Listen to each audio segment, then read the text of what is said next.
عید ابراہیمی آنے میں کچھ ہی دن رہ چکے ہیں، مگر بہت سی ایسی باتیں ہیں جو ہمیں جاننے کی ضرورت ہے۔ اس عید کا کیا مقصد ہے، یہی باتوں پہ روشنی ڈالنے کے لیے میرے ساتھ موجود ہیں وحید الزمان صاحب۔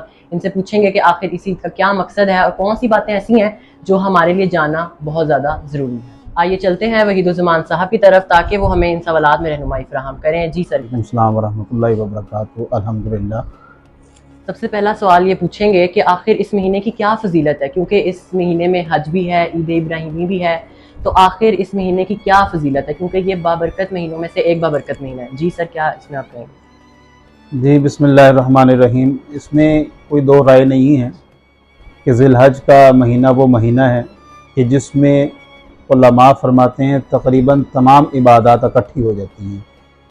گویا اس مہینے میں نفلی روزے بھی ہیں، اس مہینے میں صلاح جو نماز ہے ہماری وہ بھی موجود ہے، اور اس میں صدقہ و خیرات کے ساتھ حج بھی موجود ہے۔ گویا اس مہینے کی فضیلت باقی جو ایام ہیں، جو باقی مہینے ہیں، ان سب سے افضل ہے۔ اور سنت ابراہیمی علیہ السلام اس مہینے میں مسلمانوں کو یہ باور کرواتی ہے کہ اگر کوئی شخص اپنے رب کے نام پر جان بھی دینا چاہے تو وہ دے سکتا ہے۔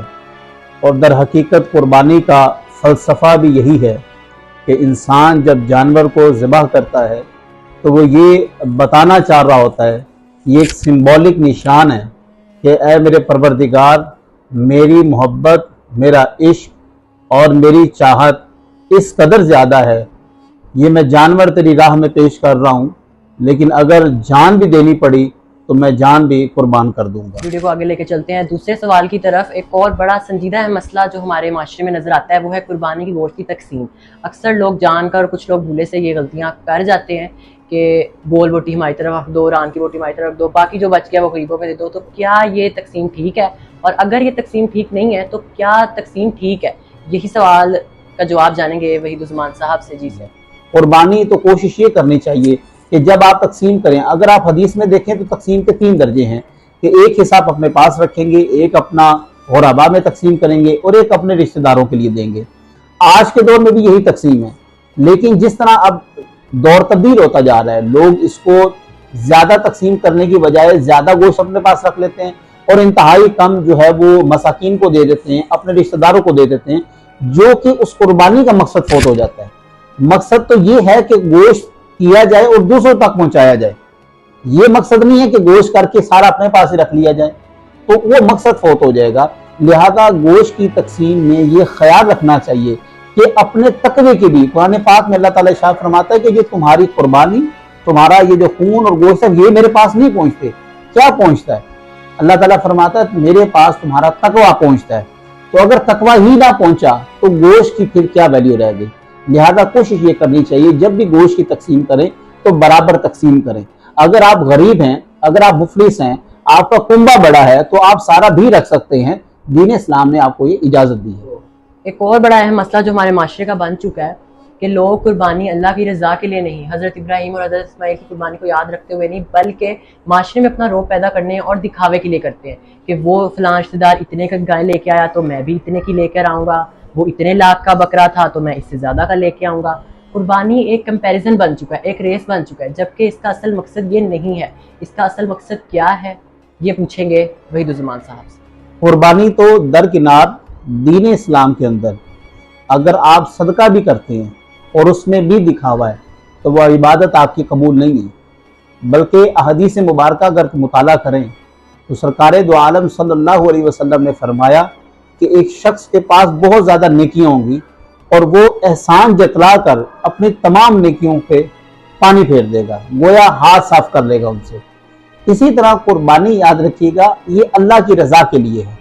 اگر میں کسی رشتہ دار کو دیکھ کے کرتا ہوں تو یہ اس میں میری ذاتی خواہشات آ گئی ہیں، میری نفسانی خواہشات شامل ہو گئی ہیں، گویا اب یہ قربانی کا تعلق اللہ سے نہیں جڑا، اب اس قربانی کا تعلق دکھاوے سے جڑ گیا ہے۔ اور اسلام میں جیسے کہ میں نے ابھی عرض کیا کہ صرف قربانی نہیں بلکہ اگر آپ صدقہ بھی دکھاوے کے لیے کر رہے ہیں تو وہ بھی ہمارے لیے وبال جان بن جائے گا۔ لہذا قربانی ہو یا صدقہ ہو یا نماز ہو، کوئی بھی عبادت ہو، وہ محض اللہ اور اس کے رسول کے لیے۔ ویڈیو کو آگے بڑھاتے ہوئے دوسرے سوال کی طرف چلتے ہیں۔ یہ سوال جو ہے اس کا میں نے پرسنلی مشاہدہ بھی کیا ہوا ہے کہ اگر قربانی کا جانور قربانی کے وقت سے پہلے ہی مر جائے تو اس بارے میں اسلام کیا کہتا ہے؟ کیا قربانی کرنے والے پر دوبارہ سے قربانی عائد ہوتی ہے؟ کیا اس کے فرائض ہیں؟ اسے کیا کرنا چاہیے؟ اسلام اس بارے میں کیا کہتا ہے؟ پوچھیں گے وحید الزمان صاحب سے۔ میں اس سے پہلے بھی آپ کو عرض کر چکا ہوں کہ دین اسلام نے خاص طور پر انسان کو کسی بھی حوالے سے تکلیف میں نہیں ڈالا، بلکہ عبادات کے حوالے سے بھی اگر ہم دیکھیں تو بہت سارے معاملات میں اللہ و تبارک تعالیٰ نے انسان کو نہ صرف نرمی دی ہے بلکہ کئی معاملات میں چھوٹ بھی دے رکھی ہے۔ قربانی کا جانور اگر تو کوئی ایسا شخص لے کہ جو غنی ہے، جو امیر ہے، اور اس کو ایک آدھا جانور یا اور لینے سے کوئی فرق نہیں پڑتا۔ اکثر ہم دیکھتے ہیں لوگ 4 بیل لے لیتے ہیں، 4 بکرے لے لیتے ہیں۔ اگر کوئی ایسا شخص جانور لے لے اور اس کا جانور گم ہو جائے، یہ اس سے اگلی سٹیج ہے۔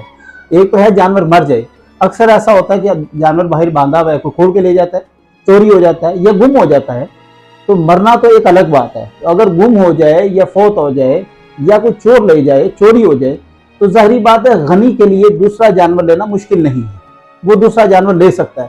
لیکن اگر آپ غریب اور مفلس کو دیکھیں کہ اس نے پہلے ہی بڑی مشکل سے ایک جانور خریدا تھا، اب اس کا جانور فوت ہو گیا یا اس کا جانور گم ہو گیا، تو اس پر دین نے اس پر لازم نہیں کیا کہ وہ نئے سرے سے کوئی جانور خریدے۔ جہاں تک ثواب کی بات ہے تو ثواب اس کو ضرور ملے گا۔ ایک بڑی اہم حدیث ہے کہ نماز مومن کی معراج ہے۔ اس سلسلے میں اس مہینے میں کچھ لوگ روزے بھی رکھتے ہیں جن کو کافی ببرکت سمجھا جاتا ہے۔ کیا اس مہینے کے روزے رکھنے چاہیے یا نہیں رکھنے چاہیے؟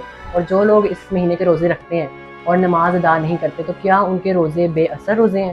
اس سلسلے میں کچھ رہنمائی حاصل کریں گے وحید الزمان صاحب۔ اگر اس ماہ میں روزوں کی اگر بات کی جائے تو کسی خاص حدیث میں روزے کی فرضیت ثابت نہیں ہے، لیکن اگر کوئی شخص 9 کا روزہ رکھ لیتا ہے تو یہ بہتر ہے، اور اگر کوئی شخص ویسے ہی روزہ رکھ لیتا ہے تو اس میں بھی کوئی حرج نہیں ہے، لیکن وہ لازم نہیں کیا جا سکتا۔ جس طرح کہ سرکار دو عالم صلی اللہ علیہ وسلم کی سنت مبارکہ تھی کہ آپ سوموار کا اور جمعرات کا روزہ رکھا کرتے تھے، اور آج ہم معاشرے میں دیکھتے ہیں بہت سارے لوگ اس کی باقاعدہ مشق کرتے ہیں، سوموار کا اور جمعرات کا بھی رکھتے ہیں۔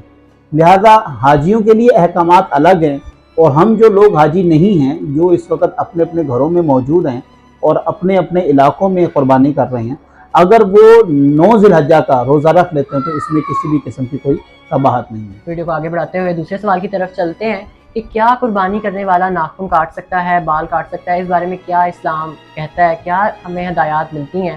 جانیں گے وحید الزمان صاحب سے۔ جی سر۔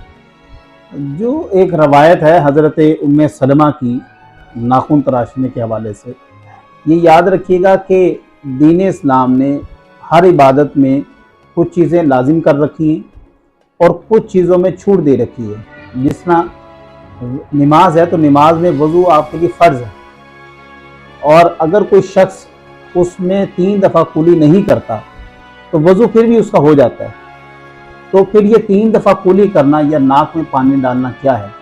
تو قرآن پاک کی وہ آیت یا ایھا الذین آمنوا اذا قمتم الی الصلاۃ فاغسلوا وجوہکم وایدیکم الی المرافق وامسحوا برؤوسکم وارجلکم الی الکعبین، یہ فرائض بیان کر دیے گئے ہیں۔ جو اسلام کا ابتدائی دور ہے اس میں صحابہ کرام میں سے جو ایک بڑی تعداد تھی وہ مفلسین میں سے تھے۔ ایسا نہیں تھا کہ جن لوگوں نے اسلام قبول کیا وہ سارے مالدار تھے۔ اب جو مالدار صحابہ کرام کی ایک تھوڑی سی مختصر سی تعداد تھی، انہوں نے تو جانور خرید لیے قربانی کے لیے، لیکن اس میں کچھ ایسے اصحاب صفہ بھی تھے جنہوں نے جب سرکار دو عالم صلی اللہ علیہ وسلم کے ساتھ ہجرت کی تو اپنا مال و متاع، اپنا اہل و عیال، اپنا گھر، اپنی زمینیں، اپنی فصلیں، ہر چیز مکے میں چھوڑ کر آئے۔ تو جب وہ مدینے آئے تھے تو وہ انتہائی مفلس تھے، گویا نہ ان کے پاس اپنے کوئی جانور تھے، نہ کوئی تجارت کے لیے مال زر تھا، کچھ بھی نہیں تھا، بلکہ چھوٹا سا چبوترا بنایا تھا سرکار دو عالم صلی اللہ علیہ وسلم نے، وہ وہاں پر رہا کرتے تھے، اور اس کی بھی مقدار اتنی تھی کہ بہت سارے صحابہ مسجد میں قیام کرتے تھے اور وہ جا کے سوتے تھے، پھر وہ آ جاتے تھے تو یہ بقیہ جا کے سوتے تھے، مطلب یہ حالات تھے۔ تو ایسے حالات میں صحابہ کرام نے کہا کہ یا رسول اللہ، ہم قربانی کی استطاعت نہیں رکھتے، لیکن چونکہ یہ اللہ تعالیٰ نے ارشاد فرمایا فَصَلِّ لِرَبِّكَ وَانْحَرْ، تو قربانی کرو اپنے اللہ کے لیے، ہم بھی قربانی کا جذبہ رکھتے ہیں۔ تو سرکار دو عالم صلی اللہ علیہ وسلم نے فرمایا کہ تم چاند نظر آنے کے بعد ذی الحجہ تک اپنے ناخن کو نہ تراشو، اپنے بالوں کو مت کٹواؤ۔ اس میں تمام قسم کے بال ہیں، زیر ناف بھی ہیں، بغل کے بال بھی ہیں، سر کے بال بھی ہیں، داڑھی کے بال بھی ہیں، اسی طرح ناخن بھی ہیں۔ ان چیزوں سے پرہیز کرو، اللہ تعالیٰ تمہیں بھی قربانی کا ثواب دے گا۔ اب سوال یہ پیدا ہوتا ہے یہاں پر کہ آیا اگر کسی شخص نے قربانی کرنی ہے اور وہ شخص بال کٹوا لیتا ہے تو کیا اس پہ دم عائد ہوگا؟ دم عربی اصطلاح میں کہتے ہیں صدقے کو، گویا اس پہ کوئی جرمانہ عائد ہوگا، تو اس پہ کسی بھی قسم کا کوئی جرمانہ عائد نہیں ہوگا۔ یہ ایک مستحب عبادت ہے، اگر کوئی شخص کرے گا تو یہ بہت افضل ترین ہے۔ جی سر، میرا اب یہ سوال ہے آپ سے کہ اگر میں قربانی کر رہا ہوں، فرضاً وہ 10 لاکھ کی ہے، تو اس کے بجائے اگر میں واٹر کولر لگوا دوں کیونکہ گرمی ہے، یہ لازمی ہے کہ میں قربانی ہی کا ایسے مستحق افراد ہیں جن کی مدد ہو سکتی ہے، تو آخر قربانی ہی کیوں کروں؟ اس بارے میں کچھ آپ اچھا، میں اس سے پہلے نا آپ کی قربانی کا سوال یہ نیا تو نہیں ہے ہمارے معاشرے میں، آپ صرف مجھے یہ بتائیں، ہم یوم پاکستان مناتے ہیں، یوم پاکستان کی جو تقریب ہوتی ہے اس پہ اندازاً کتنا پیسہ لگتا ہوگا؟ کافی بہت لاکھوں کے ساتھ سے، کروڑوں کے ساتھ سے لگتا ہوگا۔ کیا وہ یوم پاکستان کا دن منانا ضروری ہے؟ میرے خیال سے ضروری ہے۔ پاکستان کا قیام ہو چکا ہے تو میرا خیال اب تو منانے کی ضرورت نہیں ہونی چاہیے، اس پہ کروڑوں پہ ہم لگاتے ہیں، وہی کروڑوں روپے لگا کے ہم کسی بیوہ کی مدد کر سکتے ہیں، کسی کی بیٹی کی شادی کر سکتے ہیں، وہاں پر ہمارا یہ جذبہ کیوں نہیں جاگتا؟ چلیں آپ اس کو بھی ذرا پس پش ڈالیں۔